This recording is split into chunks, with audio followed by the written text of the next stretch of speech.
बिस्मिल्लाहिर्रहमानिर्रहीम। मुसाफिर शख्स अगर 4 रकत नमाज फ़र्ज़ को अदा कर ले, आया उसकी नमाज कामिल होगी या नहीं होगी? उसमें सबसे पहली सूरत हाल ये है कि अब एक मुसाफिर है जिसको ये रुख्सत मिली है कि अगर उसने 15 दिन का इरादा किसी जगह ठहराव का नहीं किया, उससे कम दिन हैं, तो ये शरई मुसाफिर है, उसको 4 वाली नमाज 2 पढ़नी पड़ेगी। यानी ज़ोहर की, असर की, इशा की नमाज है।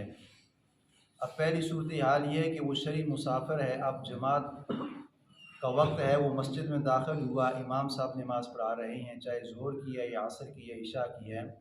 तो जब इमाम के पीछे वो नमाज़ पढ़ेगा तो वो मुकम्मल 4 रकत की नीयत करेगा, 4 रकत नमाज को अदा करेगा।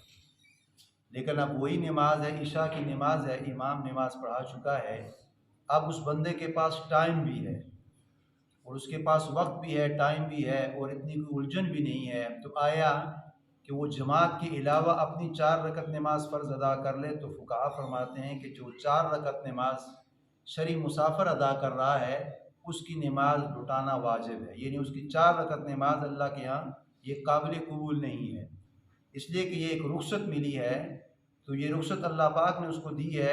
तो ये इसकी मिसाल फुक़हा इस तरह देते हैं कि जिस तरह फ़जर की 2 रकतें फ़र्ज़ हैं, अब सुबह की 2 रकतें फ़र्ज़ हैं, अब एक शख्स है, चाहे इमाम है, चाहे मुक़्तदी या कोई बंदा भी है, अगर 2 की जगह 3 रकतें पढ़ लें तो उसकी नमाज कामिल नहीं है। 3 की जगह 4 रकतें पढ़ लें तो कामिल नहीं है, इसलिए कि सुबह की यही 2 रकतें फ़र्ज़ हैं, 2 की जगह वो 4 पढ़ लेता है, तो जिस तरह उसकी 2 की जगह 4 रकतें फ़र्ज़ नमाज मुकम्मल नहीं है। तो फुक़हा फरमाते हैं कि हालत सफ़र में अगर इंसान 4 रकत मुकम्मल नमाज को अदा कर ले, अब वो बंदा कहे कि मेरे पास टाइम भी है, रात को मैंने यहाँ पे रहना है, उलझन नहीं है, मैंने कहीं जाना नहीं है, तो चलो 4 रकत नमाज फ़र्ज़ पढ़ लेता हूँ। तो फुक़हा फरमाते हैं कि 4 रकत नमाज उसकी मुकम्मल नहीं हुई, बल्कि वो 4 रकत ज़ाया हो चुकी है, उसको 2 रकत नमाज पढ़ना वाजिब है। इसलिए कि 2 रकत उसके ऊपर फ़र्ज़ है, तो 4 क्यों पढ़ रहा है? इसलिए कि अल्लाह पाक ने उसको रुख्सत जो दी है, तो जिस अल्लाह पाक ने रुख्सत दी है तो ये एक किस्म का उसके साथ इस्तेदा मजाक है। तो फुक़हा फरमाते हैं कि वो 2 ही पढ़ेगा, वो 4 नहीं पढ़ेगा। हाँ, अगर जमात के साथ पढ़ रहा है, इमाम की इत्तबा में नमाज पढ़ रहा है, तो वो अलहदा मसला है, उस वक्त 4 ही पढ़ेगा।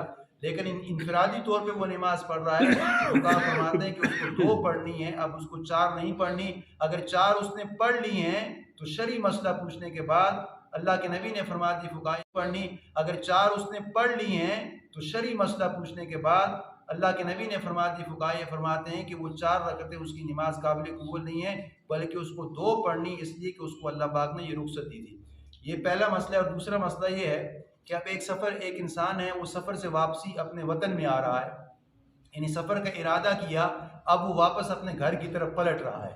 तो जब वापस पलट रहा है तो वो भी शरई मुसाफिर है, लेकिन जो ही अपने हुदूद में दाखिल हो गए, यानी शहर वाली, अब जिस तरह ये मानसेरा है, वो मानसेरे से निकला, जिस तरह पहले मसला गुजर चुका था कि जब इंसान सफ़र का इरादा कर रहा है, अपने शहर की आबादी से निकल चुका, तो अब ये ज़ोर की नमाज 2 रकत पड़ेगा, इसलिए कि उसकी शहर की आबादी ख़त्म हो चुकी है, हदूद उसने क्रॉस कर ली है। जब शहर को क्रॉस कर लिया, उसकी जो नमाज भी आएगी वो 4 की जगह 2 पड़ेगा।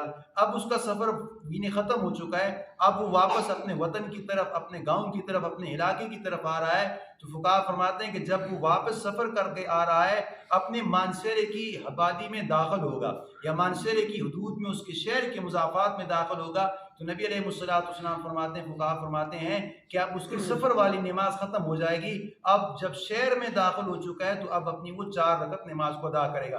पहले शहर से निकल चुका था, 2 रकत नमाज अदा कर रहा है, लेकिन वापस अब आ रहा है, जो ही अपने शहर में दाखिल हो चुका, तो फुक़हा फरमाते हैं चाहे इशा के वक़्त दाखिल हुआ, ज़ोहर के वक़्त दाखिल हुआ या असर के वक़्त दाखिल हुआ, अब जब शहर में ये दाखिल हो चुका है, तो अब ये नहीं कहेगा कि मैं तो अब घर में पहुंचा नहीं हूँ, घर में पहुंचूंगा तो तब 4 रकत नमाज पढ़ूंगा, मैं तो पेट्रोल पंप पे रुकूं या किसी होटल रेस्टोरेंट पे रुका हूँ, तो यहाँ पे उलझन है, मैं 2 रकत नमाज को अदा कर लूँ। तो फुक़हा फरमाते हैं कि जब अपने शहर की आबादी में, शहर के होटल में, पीसीओ में, पंप में, जहाँ कहीं भी इसने रुका है, ये स्टे किया है, अब ये वहाँ पे 4 रकत नमाज को अदा करेगा, ये 2 रकत नमाज नहीं अदा करेगा, इसलिए कि ये अपनी शहर की आबादी में दाखिल हो चुका है। तो दाखिल होने के साथ सफ़र के अहकाम ख़त्म हो जाएंगे।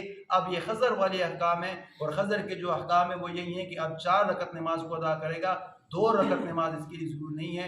अल्लाह से दुआ है कि अल्लाह ताला हमें कामिल इस्तिक़ामत नसीब फरमाए।